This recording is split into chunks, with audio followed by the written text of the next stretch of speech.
next one. As I said, the community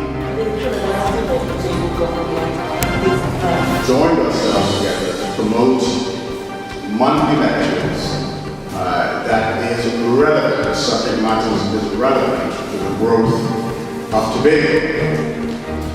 Just as a side note, for those of you who have never heard of the Tobago Writers Guild, it's an organization founded back in 2007.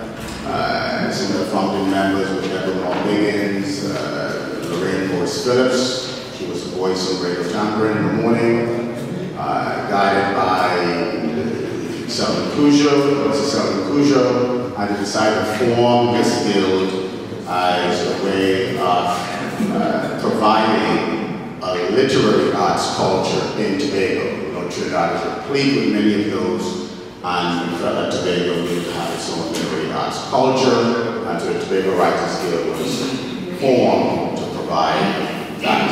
And so we've been in operation since 2007, incorporated in the year 2010, and we're still going strong, all right? So that's just a brief introduction of the Tobago Writers Guild. Good evening, ladies and gentlemen. On behalf of the Tobago Library Services and the Tobago Writers Guild, I wish to welcome you to this our fourth presentation in our 2019 lecture series.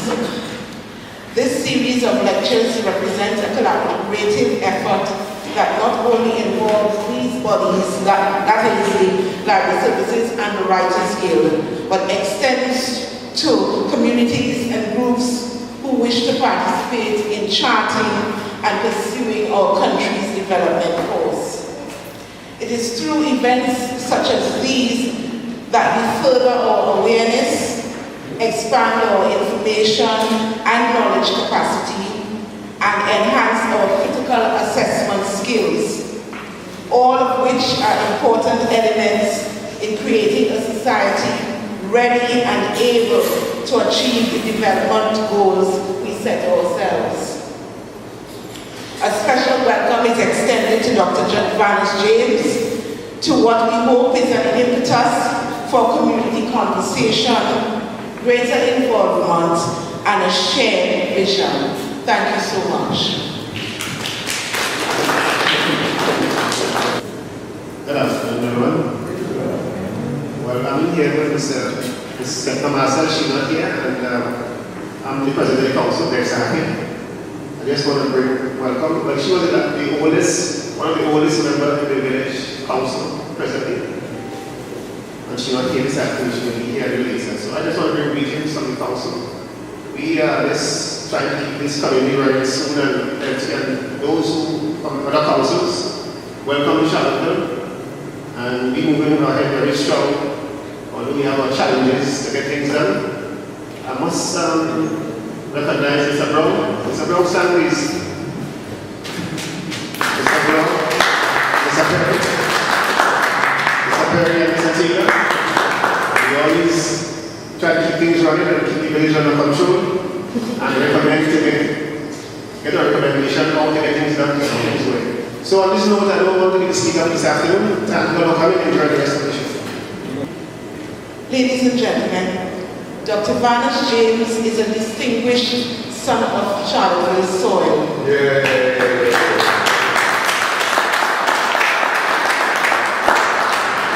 Who has achieved outstanding work and demonstrated a great deal of insight in his understanding of global economics. I'm sure there are some people in the audience here who can cast their minds back, and recall Dr. James as a young lad in the village who attended the Seventh-day Adventist school and later went off to Harman's SDA to pursue his secondary education. Having attended various universities and eventually gaining his doctorate, Dr. Vanus James holds the accolades of being a former senior policy advisor of the United Nations Development Program, UNDP, and the international consultant for the World Intellectual Property Organization, WIPO. He also served as Senior Research Fellow in the Scotiabank Chair in Entrepreneurship and Development, and an adjunct Distinguished Professor of Econometrics at the University of Technology, Jamaica. Dr. James is the author of 3 WIPO, and that is the World Intellectual Property Organization, reports measuring the contribution of copyright-based industries to Jamaica, Trinidad and Tobago, and the Organization of Eastern Caribbean States, as well as the United Nations Economic Commission for Latin America and the Caribbean. The Caribbean's manual entitled The Design and Conduct of Public Expenditure Reviews in Caribbean Countries. Emerging from his published articles in various refereed journals and books is the central theory or argument that the main development problem of the Caribbean countries is that the domestic capital sector is too small. Well, given this fact, and his lecture theme this evening being Organizing for National Development, Perspectives from Tobago's Villages, we can no doubt look forward to a most insightful and instructive presentation. I was informed by him that the Nicholsons, the Benjamins, and the Murrays are only some of his relatives, and knowing the interweavement of Tobago's family trees, and Charlottesville is no exception, I feel quite comfortable in saying to you, ladies and gentlemen, may I present to you our boy, Dr. James Vanus James.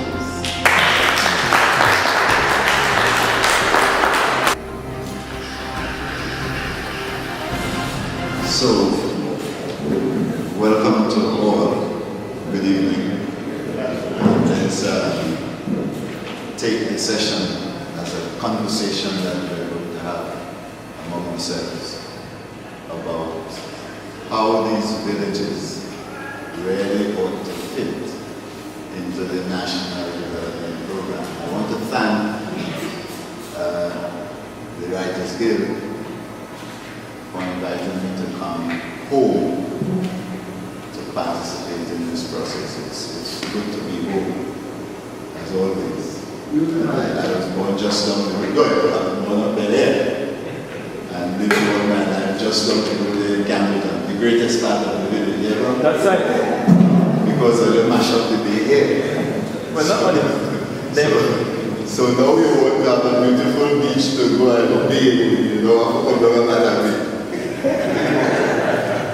Long ago when I was a boy, we used to have to come over. What I hope we can achieve is an understanding by looking at the world through the lens of an economist, through the lens of the science we call economics, an understanding of how communities like ours that are among the depressed parts of the Tobago landscape and the national landscape could make progress. How could we join the effort by the nation to build a viable economy in the global system? That's only, of course, a part of the process of development, because in general you have to work with your morals, your interpersonal relationships have to be clean, your political system has to work well, your sociology has to evolve together with the economy for you to talk about development in a serious way.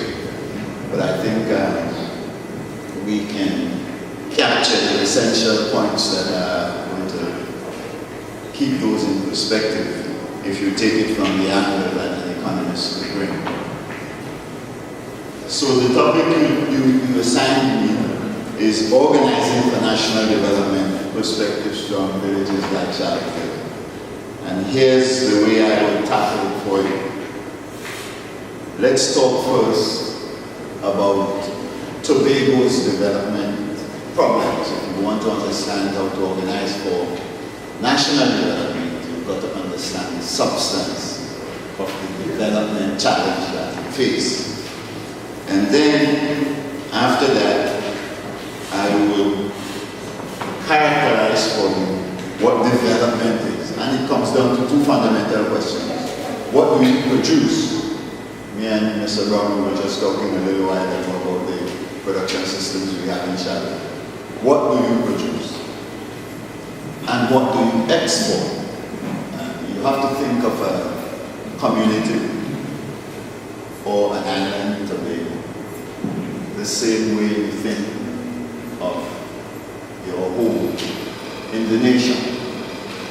You have to find a way to generate money in order to procure the needs that you have every day.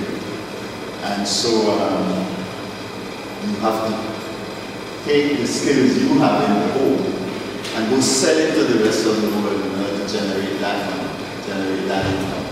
And that's exporting from the home. Tobago has to do that to the world. Trinidad and Tobago lives by doing that in the world. And every country faces that challenge. So you have to decide what you're going to produce and then what you're going to sell to the rest of the world and make money in order to conduct the business of ordinary life. That's the issue that we characterize as economic development. And then you'll have to ask yourself, if you're going to pursue this business of development, how do you pay for it?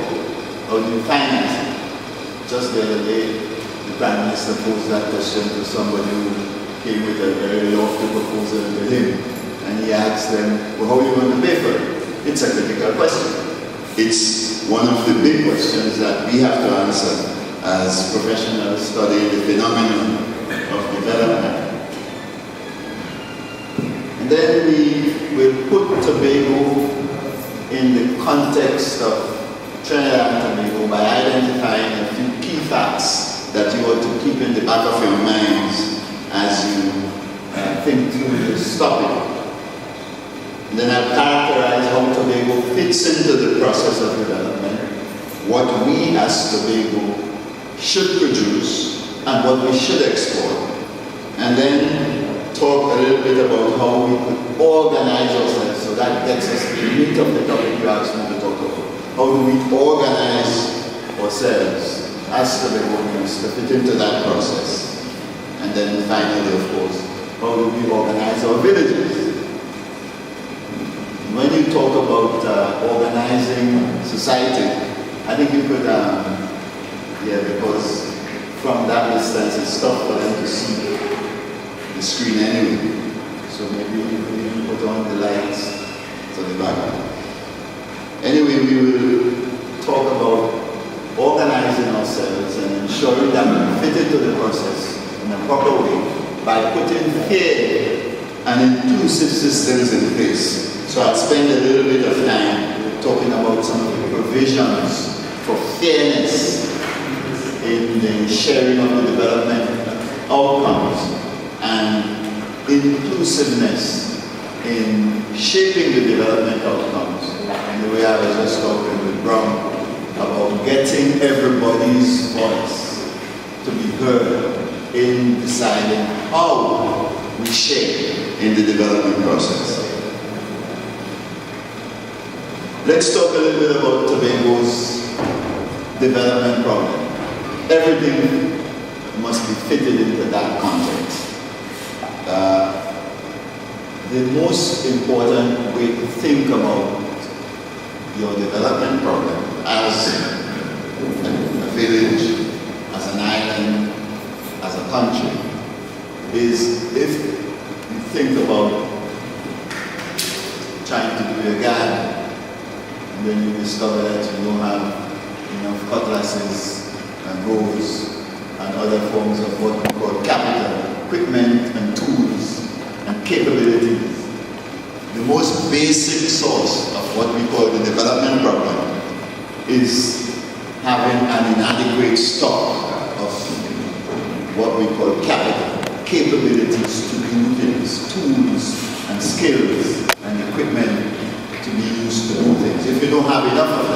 then pretty much whatever you try to do, you have to use brawn.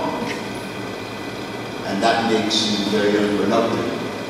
I grew up in a place called Wild Cow, just down the road. You had to walk to go to Wild Cow, spend 2.5 hours going there. Today you would take 15 minutes using a car. That's far more productive than if you have to walk. And then you have to use a hoe and a cutlass in order to grow food. And to cutlass your land, it would take you a whole day. Today you could use a weed whacker, and the weed whacker makes you more productive. So the more capital you have, as we say, and the more skills and knowledge and so on that you bring to the process, the more productive you will be. And lack of capital is the most basic source of the problem. The other basic source, however, is having economic agents who are weak. Households that lack skill and capability would be weak households. Companies that lack technical skill and capital would be weak. Governments that don't have resources to deploy, to build an economy with you would be weak governments. And generally, a big part of Tobago's problem, of course, is that we have a government that is very weak relative to the national government. And so, weak economic institutions are a big part of the economic problem. Development is about fixing that. And then there is one that we have to pay a lot of attention to. And that is the weak institutions. A society is about two sets of things: our relationship with nature, that's our technology, and our relationships with one another. Those relationships that we have with each other are what we call our institutions, or churches, or schools, and so on. All of those things. And those are markets in which we go and buy and sell and so on, are critical. If you're running a society like ours, your markets are among the most important institutions that you have. They throw up problems for you to solve. And when those who solve those problems get rewarded, they are treated as innovators, they become profitable and successful, and they win in the society and in the world. If you have markets that generate a lot of innovation, you have strong markets. If you live in a world in which the markets keep you doing the same thing over and over and over again, from one generation to the other, that's a society with weak markets, and those societies do not tend to throw a lot of development. And then, of course, the political institutions are critical to what we think of as the development problem. And political institutions are designed in such a way, what we think of in our profession is that when the political institutions are designed in such a way that you, as the citizen, cannot control what the executives do, you have weak political institutions. When people talk about Britain running the Westminster system, you know how they got it? Well, you would remember they held Charles I and cut off his neck, treated him as a tyrant, and set up what they now call the Parliament of Britain, in Westminster, to control what the executive does. And if you've been watching your television, you will see Theresa May going through that. What happened in Theresa May's parliament illustrates what we mean by a strong institution. The legislature of Britain said to the executive, okay, whatever you're doing over there with the European Union is not good enough, we're going to intervene and take over. That's the substance of the Westminster system. The society is able to intervene at any time and control what the executive does. When you have built a society with that capability, you have a strong political system, strong political institutions. You know from your experience, not only here in China, but all over Trinidad and Tobago, that it's the opposite in Trinidad and Tobago. The executive controls what everybody does. so you know how far behind the path of development Trinidad and Tobago is. And when you ask me to comment on how you should organize to share the process of development, part of what you're asking me to do is to tell you how you should organize to get control of what the executives of Charlottesville, in the village councils of East Tobago, or of Tobago, or of Trinidad and Tobago, how you, the citizen, could get to control what they do. We define institutional progress in my profession as increasing social capability to control what executives do. So when you don't have that, you lack institutional power. And a big part of that in the case of Tobago is the lack of the power to make rules and laws in Tobago. The THA cannot make laws fundamentally to govern you. We have to wait until Trinidad agrees. If they say no, forget it. That's a weak political institution. So you've got to think about all of that.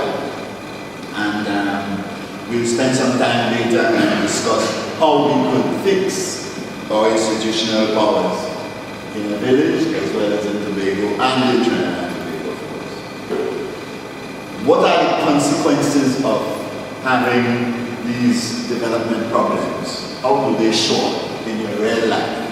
One way they will show up in the context of a village like Charlottesville is you will have a weak agricultural sector. If you look in the US, you would see what a strong, or you would see what a strong agricultural sector looks like. A highly productive agricultural sector. You will spend 1 hour of work, and even if it's in agriculture, and generate a huge amount of profit and output. 1 hour will generate $1,000 worth of output. In the US, in Tobago, I estimated it as part of the work I do with the international community, we will generate about $300 and something of output for the hour of work in agriculture. That's a piece of data I shared with you. Weak agricultural output, weak agricultural sector is part of the development problem and part of the manifestation of the existence of the development problem. The absence of a strong industrial base. You want a job in Tobago, you have to go to the government to find one. Be a teacher or a nurse. You can't say, I'm going over to a big company, General Motors or something like that, a company that is strong and capable to look for a high quality job.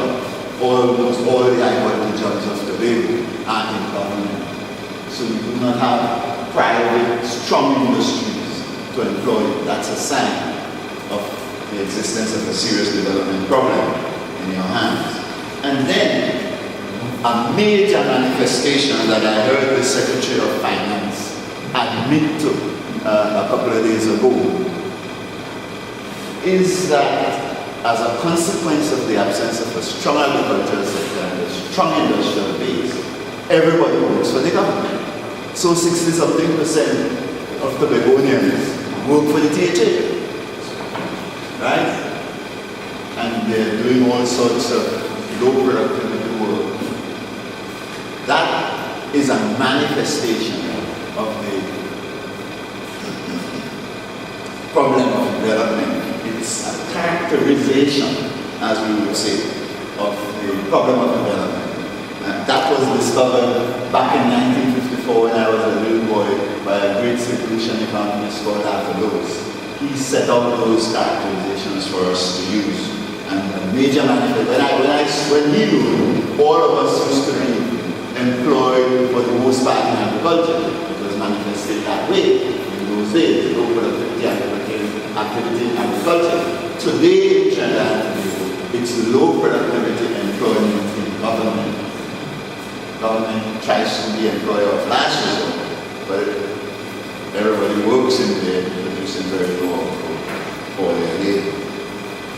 And government, if you know what it means to work in government, you know that most of government employment is with your hands. It's labor. It's not skilled, machine-driven, computer-based, technology-intensive work. Clerical stuff and CPEP and URP and that sort of stuff. That's what the majority of those employees do. A huge manifestation, you know, of the problem. You know by living in every day, I live and you live, is when you have a fundamental development problem, everybody in the community must leave and go somewhere else to find something to do. Right? I had to leave Charlotte. Family is strong enough to survive in Speyside, working for the government. My cousin Sergeant George had to leave. Thomas had to leave. Pretty much everybody in every home knows the experience. Your brothers, every one of us had to leave and go somewhere else. Leave Tobago. More Tobagonians live in Trinidad than live in Tobago to this day. That is a major manifestation, and it has a flip side that we call the brain drain, in which it is to make a living. It isn't possible for me to stay in Sydney and deploy the skills and talents that I would love to deploy right here in order that we could build a successful village. That difficulty has led Tobago to lose pretty much 90. Tobago has the highest rate of brain drain in my professional experience across the entire Caribbean. About 90-something%. Jamaica is at 88%. Tobago is easily at 95%. That's a major manifestation of the fact that we have a serious development problem here. And it has manifestations in terms of numbers that you could understand. I computed some of the numbers to work with for you to think about, so you could get the gravity of the situation we are dealing with and the need for you to think through carefully this issue that you asked me to address for you this evening. Overall, all of the things I said there leads to what we think of as low economic output. Tobago produces in total every year about $2 billion TT worth of output. That's about 295 million US dollars. Trinidad and Tobago produces 22.1 billion US dollars. That's about 150 billion TT worth of output. So Tobago produces 2 billion. That in turn shows up in terms of what we think of when we as economists try to measure how rich you are. We take your output and we divide it by your population and we compute something we call your output per person. Tobago's output per person is about 4,900 US dollars. Trinidad and Tobago's output per person is about 16,145 US dollars. So Trinidad and Tobago is 3.5 times richer than Tobago. Means Tobago is a backward component of Trinidad and Tobago economy. We're 3.5 times poorer than the rest of the nation. And remember, Trinidad and Tobago's figure is an average for Tobago and Trinidad. So Trinidad is even richer because the average is 16,145. So Trinidad will be somewhere up like 19,000. Tobago is 4,000. For Trinidad and Tobago, it will be 16. That gives you a sense of the challenge we face in our communities and in Tobago as a whole. And then a manifestation you also grew up with is a low capacity to export. When we were young, when I was a young man, strong man couldn't load on my head, as you would say. we used to export cocoa. We were, the boldness of the spirit of a Charleville across Tobago was because of the fact that all of us worked for ourselves, produce cocoa especially, export the cocoa so we could generate income as business people. Agriculture is a business. So Charleville was a village of small businesses in agriculture, notwithstanding the fact that talking about all the land. Everybody else go about the business and work somewhere else, work a contract, and so on, and that's how we generated our export earnings. Tobago lost its capacity to export even cocoa, and now we're faced with a situation in which we have pretty much no exports. Tourism is in the dumps, struggling, and we export nothing else. Trinidad and Tobago, on the other hand, has sizable exports of many other things, oil and gas, methanol, urea, and other things like those. Tobago, I was in a meeting just the other day with Shell Trinidad and Tobago, hearing what they're going to do. And the fishermen in the meeting were talking as though the oil and the gas that Shell is going to pull from Tobago and send to Trinidad is really Tobago's gas. They're mining gas in Tobago's waters. Well, we'll come to see that in a little bit because under the law, they're not in Tobago's waters. So we see we don't even have gas to export, although the gas, by your natural thinking, is in Tobago. But under the law, it's not. So we don't have exports. Seriously. Big manifestation, low capacity to pay your own way. You know, when you're a dependent child and you have to go beg your parents for some money, that dependence on Trinidad and Tobago comes from a low taxable capacity in Tobago. The capacity for Tobago to generate taxes, to fund collective work, government work. Government, of course, is all of us. Tobago's capacity to generate taxes to fund its own business is about $600 million. Whether THA collects it or not, that's about what the economy generates. We spend about $2.4 billion every year. So what does that tell you? It tells you that we depend on Trinidad to find $1.8 billion for us to continue to live the lifestyles that we live. When I was a young economist in UW, one of the things I learned from Professor Lloyd was that this dependence is a major measure of the development problems that we have. And you understand it as a child in your home. You can't be managed and come in late if you can't pay your own way. That's what real dependence is. And Tobago is in that same position, and now you see everybody passing them out on the summer actually. Everybody could pass them out on Tobago because we cannot fund our own way by the way we run the Tobago economy. That's a manifestation of the development problem that we have. And if we don't export, we live, most of what we consume, the mic, the computer, the cars, we import them. If you don't export anything, you have to, somebody from the rest of the world has to give you money to pay for those imports. That money, we share in the national funds generated by exports out of Trinidad. And so Tobago's condition is one in which if we were not a part of the economy of Trinidad, we would have major strife because we would not have the exports required to fund the imports we consume.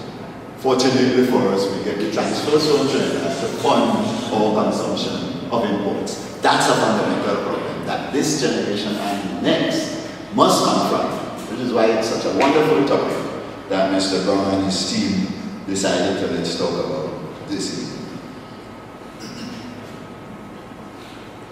That $1.8 billion is a measure of our dependence on Trinidad to fund our imports and our dependence on Trinidad to fund our lifestyle. We need to fix all of that as part of what we call the development process. So how do you think about the challenge we face? The nature of the challenge is if we were to catch up with Trinidad, if we were to put ourselves in a position where we could be, say, Tobago is as rich as Trinidad, our output would have to be about $6.5 billion. It is now 2. So it needs to triple. That's a huge challenge, especially if you're only growing, as the Secretary of Finance pointed out, at 3% per year. It will take you 20, 25 years, 30 years, growing at that rate, to get to about 4 billion, 5 billion, 6 billion, 6.5 billion, 50 years. Take a long time. So we have to go even faster than 3% is the point I'm making. It's a massive challenge that we are thinking of trying to achieve when we say we want to share in the national development effort.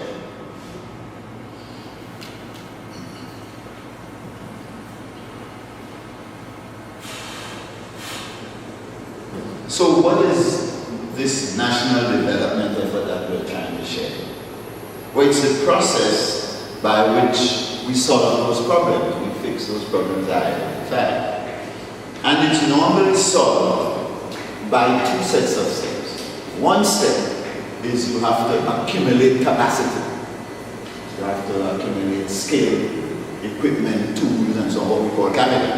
You have to accumulate that. And to accumulate that in a wise and effective way, you have to build new industries through which you will build the capital and generate the output required. So it's capital accumulation, or what economists call investment, to support the emergence of new, more productive industries than the ones that government and agriculture and so on.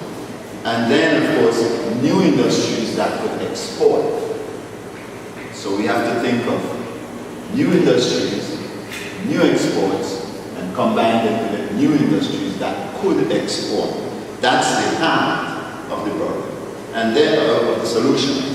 And then to get that to work, one of the contributions I have made in my own profession is to demonstrate empirically that the single most important way in which you're going to drive the progress of these new industries is through institutional progress.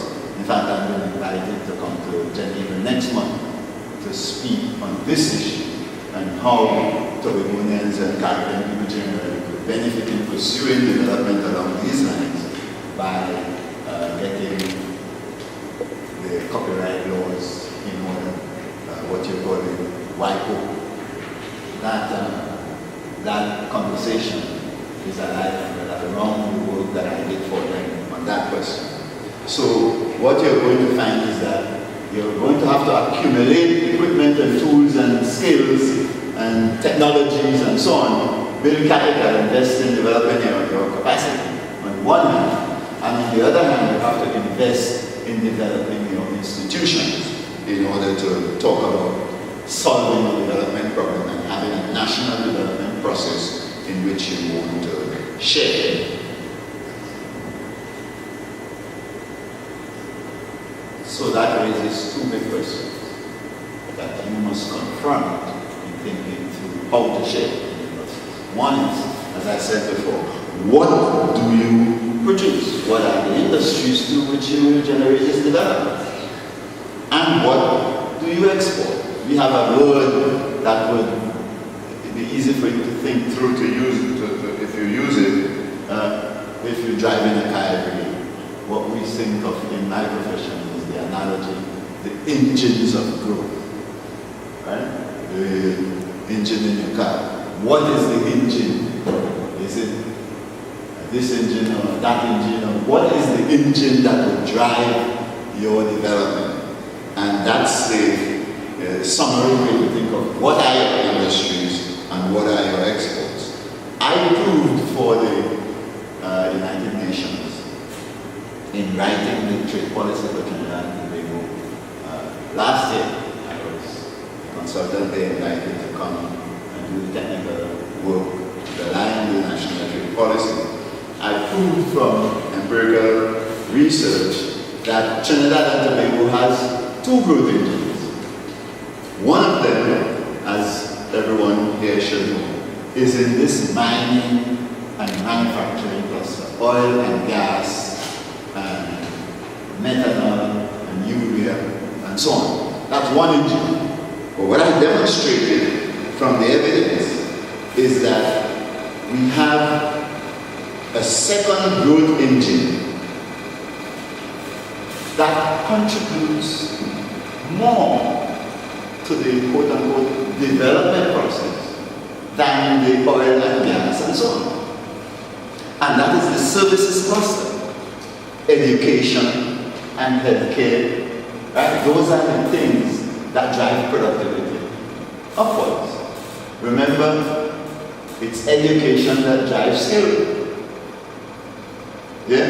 And if you have highly skilled people, you run your institutions better, you run your government better, you run your businesses better, you run the households better. Yeah? So, what we found when we probed the data carefully is that that cluster of industries, the services cluster, is the engine, the bigger engine of growth than the oil and gas engine, even though it doesn't contribute anywhere near the exports required. Financial services, education, healthcare, ICT, the creative industries in terms of music and the carnivals and other things like that, transport and marinas, right? And tourism-related activity. You see, you should see where I'm going with that in terms of where Tobago will fit. If you're going to join that process, I cut short the story there for you. Tobago can't fit in through the oil and gas and the downstream manufacturing. We have to give that up, and we have to take the tourism and do something with that. And that's what I described in the work for them as industrializing tourism. That is to say, you export sea and sun and sand and other things like those, but you also do what Britain does, and export education. When you send your child to Cambridge University to go to school, they're not just going to one of the best universities in the world. They're also exporting education.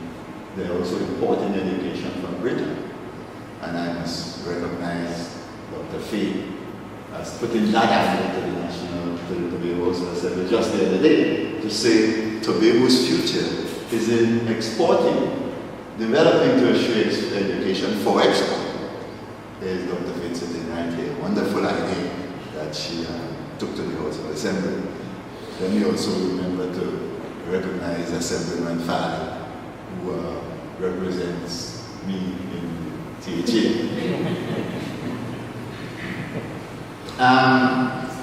If you're going to fund that kind of development, you have to rely on three sources of savings. One is savings from the businesses as they generate profits. Most savings in a society come from profits. The other is government savings, development funding, the savings behind the development budget, the development part of the budget. And then the third is foreign savings. And Tobago has to share in those if it's going to talk about development.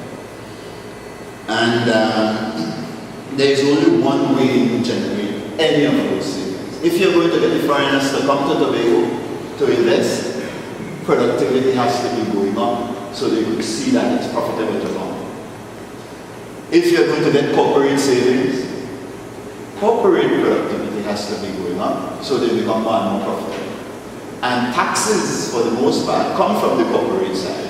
And so government savings come from their share of the profits that they take from the businesses. and hold on our behalf. If you're going to generate savings generally, it must come from productivity growth. And in the context of Trinidad and Tobago, and particularly in the context of Tobago, what that means is this. Government is the biggest employer. If we're going to grow new industries, where will the jobs come from? They have to come from, people have to leave the government and go and work in the new industries. And so, you don't shut down the work people do. What you do is you make them more productive so some could leave the government and take up the new jobs. When the government said it was going to do standards and create 2,000 new jobs, I asked the question. The last time I checked, we only have about 1,000 unemployed people in Tobago, so where will the new jobs? Where are the new workers going to come from?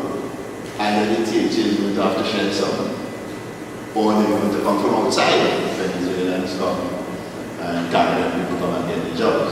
So the strategy that we normally recommend is that if you are the biggest employer like the government, you become more productive. In Scarborough the other day, Dr. Rita Pemberton came and gave us a long bit of data saying that Tobagonians are low productivity. Well, we're going to have to fix that, raise productivity, and the place to start is in the THA, which employs 60+% of us, the majority of us in other words. And then, of course, we're going to have to develop new private industry that will grow productivity. So, if the reason you have to develop a new private industry is that private industry is the main dynamic source of innovation and institutional progress in the form of market development. And that's also the main basis on which you get foreigners to come. When they see private industry becoming more and more productive, when they see opportunity for private industry to become more profitable by becoming more productive. So, that's the challenge. You need to put in your mind a few key contextual facts. The first of these is that currently in Trinidad and Tobago is not the focus of any of those two major types of growth engines I described.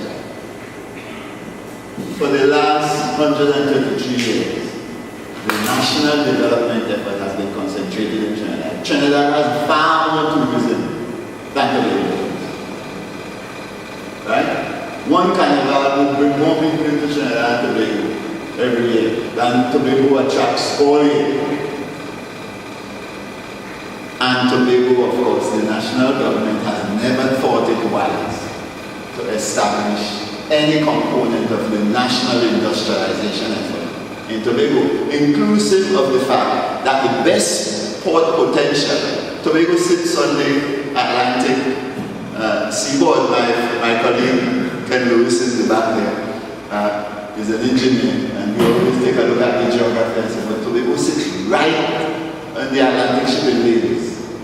In the discussion that Shell conducted the other day, they provided a whole lot of evidence of steps they plan to take to warn ships in the Atlantic shipping lane about the fact that they are going to go up there to do their mining and so on. Tobago sits in a far better position than anywhere in Trinidad to host an international port on behalf of the nation.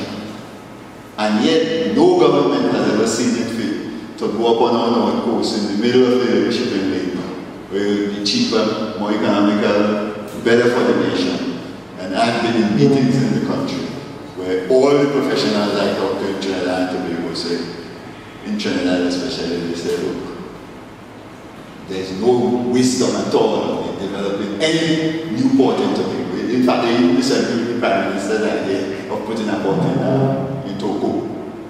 No new ports, notwithstanding the facts on the optimality of the port potential that we have in the North Coast there. So, Tobago is not the center of any of the national development efforts in Trinidad. That's the first piece of fact that you want to put in your head. So to get a share, you have to fight for it. The second thing is, Shell Trinidad and Tobago Limited is about to begin the process of laying pipes and extracting gas from Block 22 and NCMA 4. I want to put up a map, if you will spare me a second, to switch from this. I want to put up a map and show you what we're talking about. Give me a second. You want me to do it? Yeah, let me show you. It's important to know the facts of your case. So let me go ahead and show you this map, which is the National Activity Map.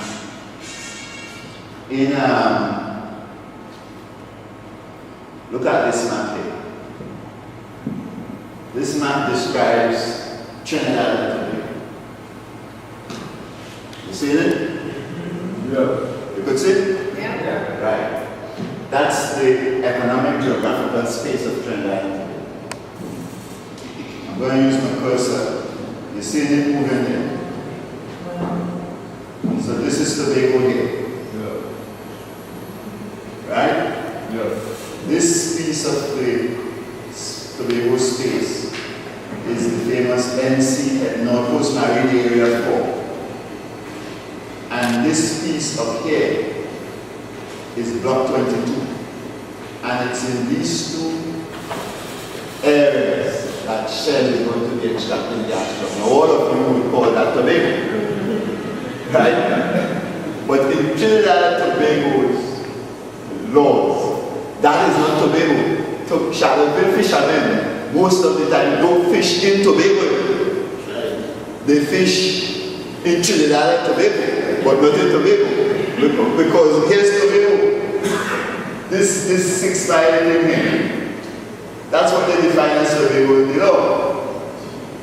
In 2011, when WIPO asked me to come here and measure the contribution of copyright industries in the economy, I said, well, I have to know what Tobago is. So you have to provide me some funds to do the work properly. And out of that contract, I got some funds to generate this map. I hired some engineers to develop the map for me. And I said, when you develop the map with the median line between Tobago and Trinidad to tell us where Tobago really is, the way we naturally think about it, and where Trinidad is. So they drew the median line. There is the median line here. You see that? That's the median line. And I want to give you a little secret. Once they drop the median line down, it reveals something all of you should care about. And that is this. Right over here in this far corner here, look at the cursor. This block of what we call North Coast Marine Area 1, that's 23% of that is in Tobago, if you use the median line.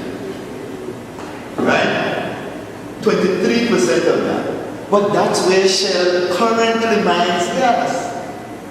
So the idea that Tobago don't have no gas being produced right now, though is false. 23% of that is in Tobago. And that is also where the Poinsettia platform is, where Shell plans to take the gas they mine in NCMA 4 and Block 22 and ship it down there to process it before sending it south to Point 14 to continue industrialization in Trinidad. You follow me? So, as my mommy used to say, jump us over, right? Mind your business. And you see the facts. The government is about to go and change the constitution. And they are going to define Tobago in the constitution. As it is now, Tobago is not defined in the constitution. It's defined in the THA Act. But now they're going to put it in the constitution. Remember, you have 41 seats and 2 Tobagonians, you vote 39 to 2. So you can't change no constitution on your own. So Trinidadians are going to change the constitution and define Tobago with 11 miles around the island. Low water band. You're still not going to be fishing in Tobago for the most part.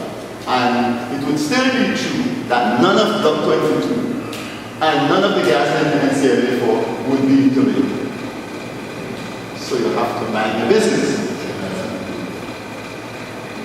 What is the value of all of that?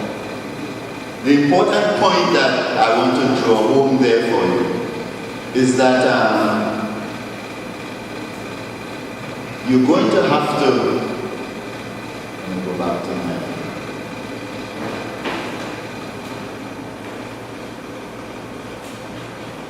to my show. You're going to have to pay attention to the fact that Shell Trinidad and Tobago Limited will extract gas from Block 22 and NCLA4 and ship it to NCLA1 and then on to Point Lisas and to Point Forte, Atlantic Energy, and so on to continue industrialization in Trinidad. The plan is not to use any of that gas to do anything in Tobago. So what Shell is doing is public relations in relation to making sure the fishermen don't behave too bad and so on, so they could get their permission to go ahead and do their job. They're doing a good corporate job of that. But the effect for Tobago is that our gas is going to be shipped to continue industrialization in China. And you know that they need it ever more now, because with what's going on, the Economist going on in Venezuela, you're not going to get the Japan fields active anytime soon. So Tobago's gas is very much more important. And then, in addition to that, another piece of data for you to put in your mind is that last year, BHP Billiton discovered another round of gas in Tobago in what we think of as let me get that for you.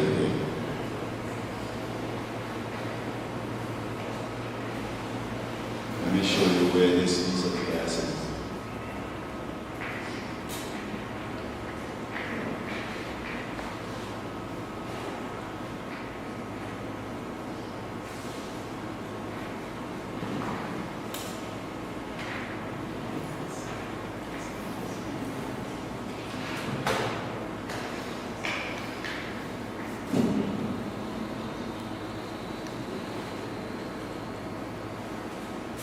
One second, I want to show you where in relation to Shadow itself.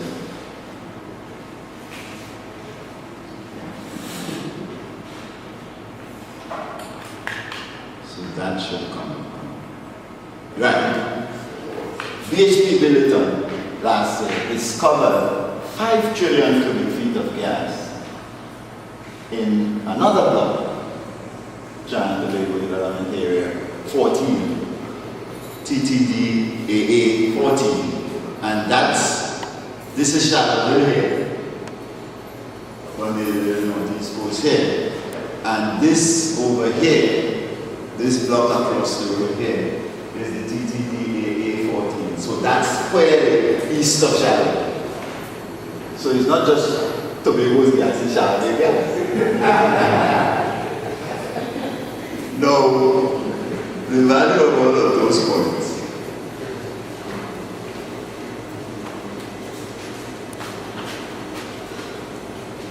the value of all of those points is to remind you that as the fishermen may not know that none of all that gas by law is in Tobago. So you have to think how to organize. Your question is pertinent. How do we organize ourselves to share in the proceeds from the gas? Now, my argument to you will not be ask for a percentage of the gas income. My argument would be let them go ahead and develop China. But we're going after a share of the national income generated by the gas. When you send it down there, it generates exports, it generates a whole set of so much more industrialized than us. We need a share of the development opportunity, or best shot, is to seek a share of the total income generated by the use of our gas to continue industrialization in Trinidad. If you ask for a share of the gas, you get to a smaller piece. If you ask for a share of all of the proceeds generated by the gas in terms of output and development in Trinidad, you're going clear. So that's the argument that I would suggest we pursue. The plan to use the 11 miles and put it in the Constitution, however, blocks you from making the kind of case that I think we ought to make as the Devonians. Because the gas will not be in our jurisdiction, we can't use, if the median line is not used, and the 11 miles are used, you will find that you do not have the basis on which to make a strong case for the share you need to get out of the proceeds of the gas in order to give Tobago a shot at sharing in the development opportunity. No. Yes. Can I ask a question? Yes. You said that we won't have 11 miles is marked by 11 miles. How much Trinidad? None. There is none of this is all about how we define Tobago in the constitutional provisions that the government has put in the House. None of it is about defining Trinidad. So effectively, what that means is Trinidad is 1 minus Tobago. So what is saying then, relating gas is not Trinidad? Well, yes, that's what it comes down to. But in terms of control and law, in terms of sharing and all of that, I'll get into the facts about the sharing of the opportunity in a minute. But how should Tobago fit in? If you want to fit into the debate about development, how should you do it? The most important point you should think about is what we have to do as Tobagonians is make the best use of our resources, all of our resources, of our people, our lands, and so on. So that's the general principle of the marine area. And if you define Tobago in terms of the median line, those marine areas that we're talking about north of us would be part of our conversation. Yes? The information pertaining to the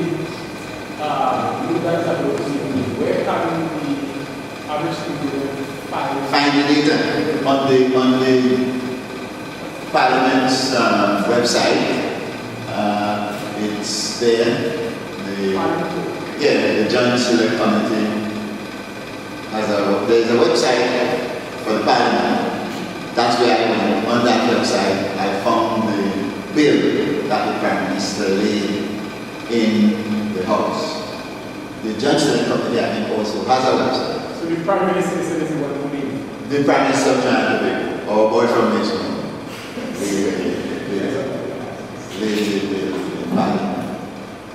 But his excuse would be this was a bill put together by Tobagonians, and as he said, what Tobago want Tobago get. So when Tobagonians sent down this bill, he took it and basically laid it in the House. This bill was put together by what they call the political forum with Morville London, Stan Calendar, those guys, Coach Charles, and others like that. They got together and put the proposals. Now, of course, we're having a very different kind of conversation because we're bringing the economic data to bear, and so it's changing the view of the wisdom of what they've done. There are details in that bill, we don't have time to talk about this evening, that have to do with how you share. What they propose about how you share, I think, is a disaster for the Tobagonians. They're talking about giving you 8% for shipping all your gas to Trinidad to continue industrialization down there without understanding what I'm about to tell you. How do you develop Tobago, taking into account the fact that your gas will really ship down there? How do you share? That's what you asked me to talk about, so I'm giving you the answer. The second part of your strategy must be to redouble your efforts to make Tobago the focal point, let me just complete the sentence, of the services engine of growth for the country. Trinidad and Tobago is now planning to do exports of healthcare out of Hoover Hospital. In 1997, when I came here to develop the first major Tobago development plan, I proposed that we develop the Scarborough Hospital as a center of exporting of healthcare. And that move to export healthcare mirrors the move by Dr. Faith to export education. Back in 1997, I proposed that we establish a second university. In those days, we only had UW as a university. I proposed in the Tobago plan that we establish a second university headquartered in Tobago for export. Church Thomas took the information to Manning, and Manning set up UTT as a second university headquartered in Trinidad. And if Tobagonians want anything to be done with UTT, we have to go down there and ask permission. You follow that? Yeah, so with respect to the decision that is being made, at no time was that the proposal put to the union population. I was told by the participants, because I was invited to meetings to consider the issues I'm raising now. I was told by the participants that they took the bill around to me, and the bill that they sent to Trinidad is what Tobago wants. So, having heard that, they said they consulted between them. Dr. I think one thing that needs to be added is that the definition of Trinidad and Tobago in the bill that was actually sent to Trinidad had a definition of Tobago with the 11 miles around, a definition of Trinidad with the 11 miles around Trinidad, and then a definition of the country known as Trinidad and Tobago, saying that we would then share everything that is within the waters of Trinidad and Tobago. And that little part is what they then took out. So what they presented at the JSC, what they presented in Parliament, is not really identical to what Tobagonians agreed to before the document was sent down. In fact, let me give you a little bit more data on that, if you allow me 1 more second on the point. In the 2016 version of the bill that was sent down, the median language, they identified the need for a definition of Trinidad and a definition of Tobago. And what they ended up with in this current bill is the definition of Tobago in mind. They ignored completely the median line. And when I confronted Camille Robinson-Regis over it, she said, this bill is exactly what the Tobagonian said. I sent them, I said, no, but I have the original. So she took her recess and went and checked and came back and said, you're right, Dr. James. But the parliamentary council said, we can't define Tobago with the median. Brown would tell you, no such thing could be said. So is the original document that we it is available. published? It is available. The original document that was sent. I would love to see a copy on the internet so that people could have the choice of looking at both and understanding. It is available, and if you give me an email, I can also send it for you. I will. Right. So the strategy Tobago has to adopt is one of getting hold of the services cluster, the tourism, the education, the healthcare, and so on, as our contribution to the country. And we take our proceeds from whatever happens to our gas in Trinidad and use those proceeds to fund and finance the development of that cluster here. Now, that we can establish empirically, I'll just scan through that quickly for you. From the evidence that I've generated, we can establish empirically that that is the best way to use your money. People meet me and tell me all the time, you grew up in agriculture, what agriculture do you? Why you don't want Tobagonians to go back to agriculture? Well, I answer them this way. I say, well, if I take 1 hour, 1 day, and I work in agriculture, I get $300. If I take the same day, and I work in the industrialized tourism, with education exports and healthcare exports and so on, I get $1,800. Which day, how would you spend the day? at that point the conversation usually ends. Because it's obvious that it's better you spend your day working in the tourism cluster and hire somebody to go and do your agriculture for you and pay them the $300 and you come away with a profit of $1,500 a month. Makes perfect sense. Question. That's the best way for Tobago to use that money. Question. Yes. If you're proposing the industrialization of tourism as one of the areas we should, and the service sector in general, as the approach we should take, how do we square that against the need for food security and food sovereignty today? Well, remember when you're specializing in tourism, it doesn't mean you only do tourism. It means that any agriculture you're going to do must become highly productive agriculture, highly technologically advanced agriculture, and that will be so productive that you will only need to assign a few people there. But even so, that's not what you're going to export. What you're still going to export will be your most productive output, which is the tourism. So it doesn't mean we can't do some agriculture. Of course, that's a major challenge by itself. Remember, Tobago is a hillside country. You're not going to be able to use a lot of machinery to do it, so the productivity levels you're going to achieve will be very low. So back in 1997, I proposed that what we were to think about is what ties the agriculture to tourism. When I was a boy, you sit over in Campbelltown and you look out at Naples. The whole landscape was a sea of orange and red. In hotels, tourists used to come to see that.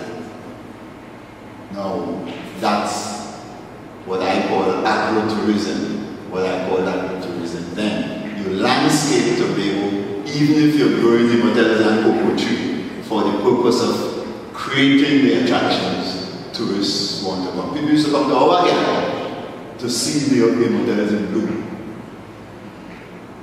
Right? And that's, people in Charlotte mostly don't know. That and taking while people out to see is the way my father made most of his money when I was young.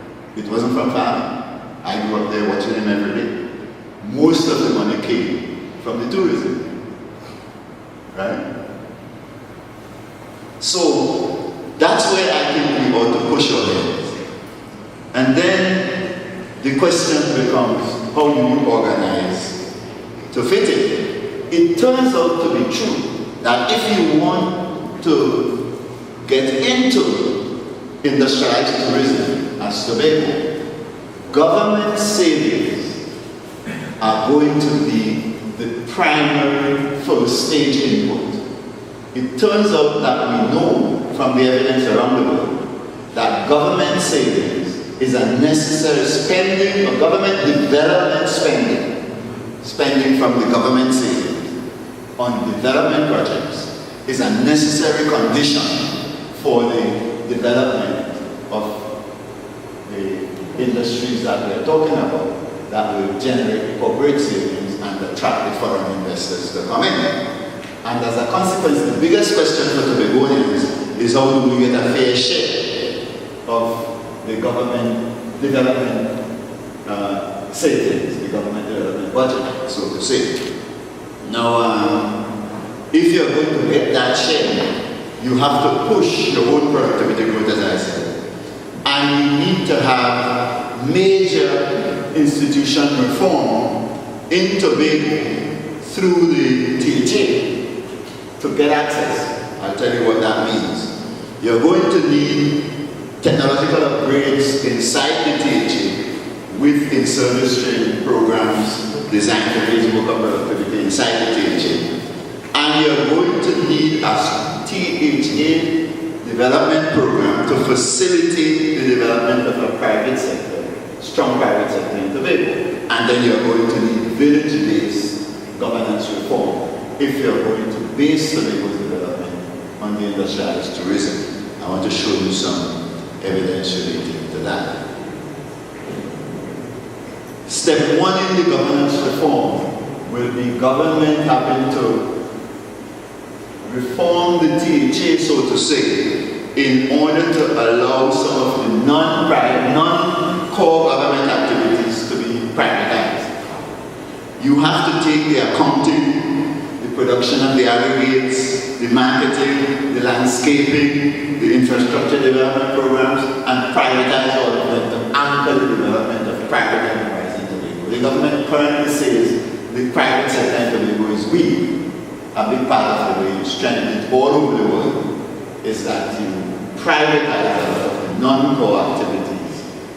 Back in the 1980s and 90s, that gave the world economy a huge fillip. Tobago was left completely out of that, and we need to get into it. And then I think you're going to need to focus Tobago's attention a lot more on developing exports.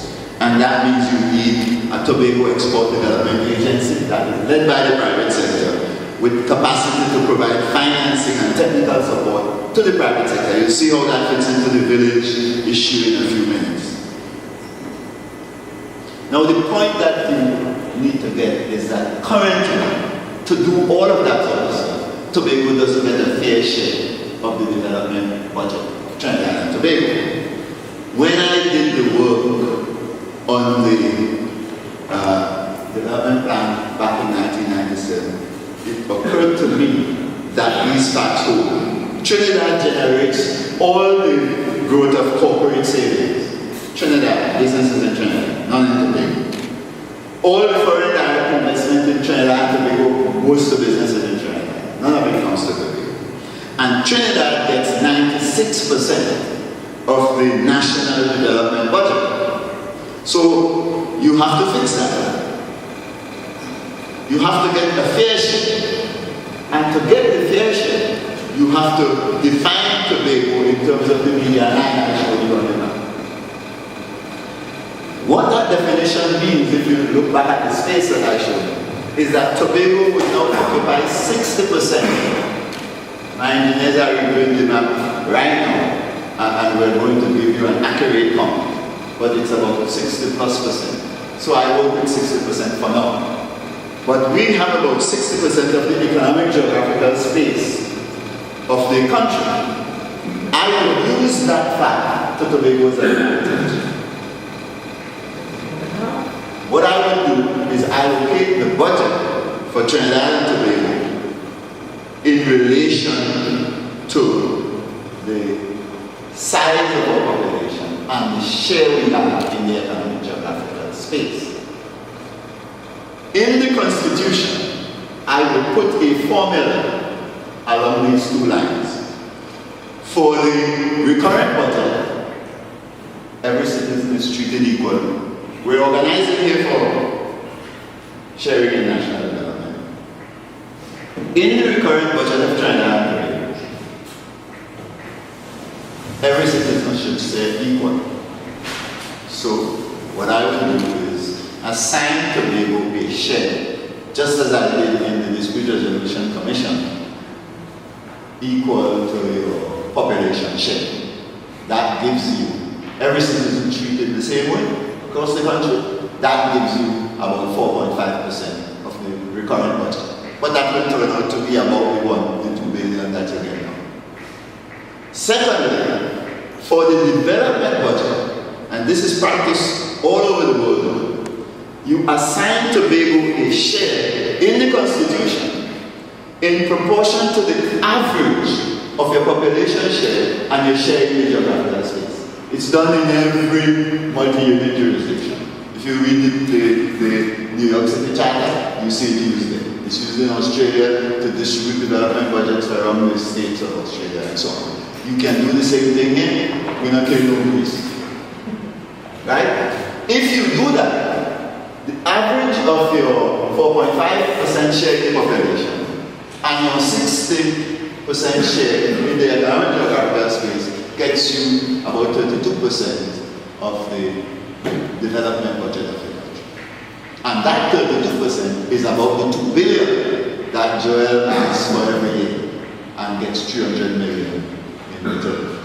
So the median line is the strategic case Tobago must make. define Tobago and Trinidad the way we naturally see ourselves. Tobagonians, I heard the fishermen, I felt proud in the Shell meeting. The fishermen talk about Tobago as though Tobago is all the way up to Trinidad. And they talk about below us as if we're going down to the median. That's the way to go. And if you do that, then what you will get is a fair share of the budget. And that fair share will allow you to fund the development of Tobago and give you a chance to share. If you meet certain other conditions. One is that the allocations must be development allocations, must be spent primarily to promote the diversified tourism that I was talking about earlier.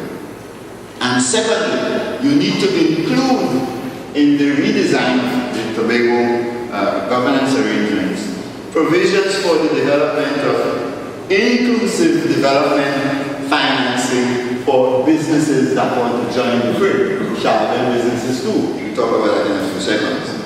You need those two things to accompany the rearrangements with respect to the share of the budget in order to get a development program to work. Right now, the Executive Council serves as Tobago's development facility. Yeah? If you could go to the Executive Council, you could apply and get a grant or a loan under 50,000. You get the grant or the loan from the Secretary of Community Development, Enterprise and Labor. If you want to borrow more than 50,000, up to 250,000, the Executive Council sit down in meetings, check on your application. The Executive Council check on your application and decide if you get the loan or not. No, they don't have nothing to do. You want to do development banking, you don't put the cabinet of Trinidad and Tobago to sit down and check applications. You establish a development bank. So the Economist said I was wrong to propose that we set up a development bank. He's quite happy to have our Executive Council sit down when the day comes, checking applications and collecting your 5% on the loans and checking if you pay up your interest rates and so on. That's an inefficient way and a potentially politically corrupt way.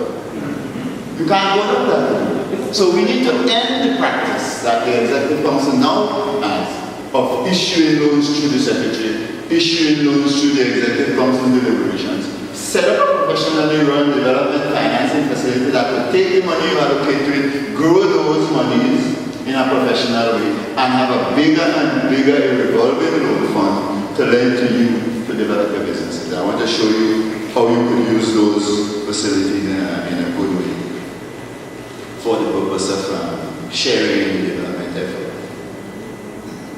Now, the other point I want to make is that it's one of the things that's not well known is the finding I shared with you, that institutional progress is the biggest single driver that you're going to have to rely on if you want to develop the tourism cluster in Tobago. What that fundamentally means is Tobagonians must have control over the development of their institutions, the development of their governance arrangements, the development of their market regulations, and so on. The provisions that are in the Constitution Reform Bill puts into the Constitution of Trinidad and Tobago the governance arrangements for Tobago. Wrong way to go. Because it has 39 Trinidad Islands and Tobagonians in the Parliament. So when Tobagonians discover that they want to make a change in the way they govern themselves in order to upgrade their pace of development, they'll have to go to Trinidad to ask for permission to change the Constitution. And as we are finding out now with this change, they may not do it. So your development efforts begin to, when my used to say, jump up and steal that. You're not going to be able to develop Tobago. So what it means is that you must not put the governance arrangements for Tobago in the Constitution. What you need to put in the Constitution is the right of Tobagonians to set up a government of their choice. That's political self-determination that the Prime Minister said he wants to say. And then you come to Tobago, we have this kind of discussion all over Tobago, and we decide on how we want to govern ourselves and write off it. Here in Tobago, you can't give Trinidadians control of your governance arrangements if you want to have a way to perpetuate the process, prosecute the process of sharing in the development opportunities of Trinidad and Tobago.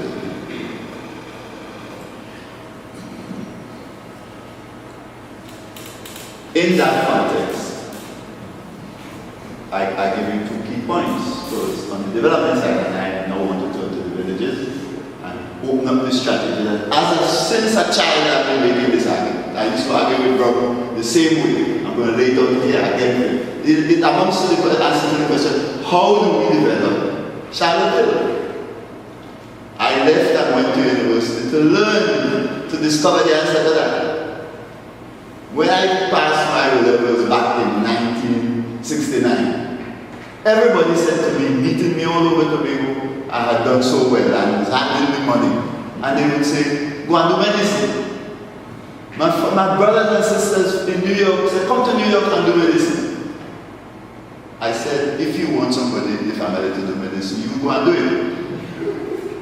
I want to discover as a professional how we're going to get out of this mess that we have inherited from slavery to today. With one man holding all the land and the rest of us have to go and beg for a little piece. Just to have a spot to live on. That was something that bored me from a child. We used to climb up and then pear tree overlooking Zabuka tree overlooking Topin manager house, right at the corner there by the slave tree. And here James Dean, bald big men that I used to have to call Mr. So-and-so, Mr. this. And that thing used to make me like, oh, you could treat somebody, I have to call Mr. That way. And Topin treating everybody like a little boy. Right? We grew up seeing that and we decided, you know, I could do medicine. I have got well in every subject. But I say, I ain't doing no medicine. The proper way to invest on behalf of the people of Charlotte is to discover the answer to how we're going to get out of darkness. And that's the question God asked me to address here in this session. So let me give you the answer to how we're going to deal with it in the villages. This is an island of 42 villages thereabouts. Earlier somewhere in there. You could take them and look at them. Some are flourishing, some are losers. You're looking Canaan Bonaparte. They're making some progress. You look in Seaville, everybody gone. Castara making some progress. Paladovia in trouble. And so on. So if you look at Tobago, you have a dichotomy. Flourishing villages, depressed villages. On a 116 square mile island. Every village, I know every village like the back of my hand in Tobago. And every village in Tobago is beautiful. Brahma, we used to teach that in geography when we were there. Every village in Tobago has potential to join in an industrialized tourism development program. So the first part of the answer is that you have to have a core perspective, like I grew up, right here. Each village has its own aspirations about development. From we were young, we all thought of it. That's all right. We all thought of it. We all went to school and studied how to fix this world. And you have to begin by accepting that. We used to boast about Seaville. I, to this day, treat Sheba as my biggest hero. And Safras. My great heroes, I was asked in a seminar in the UN back in about 2002, which is the greatest team you ever see? I said, Charlottesville, Hunters with Sheba in the middle of the UN. They got vexed with me and said it's like, the West Indies team on the title. I said, you never see Sheba Jr.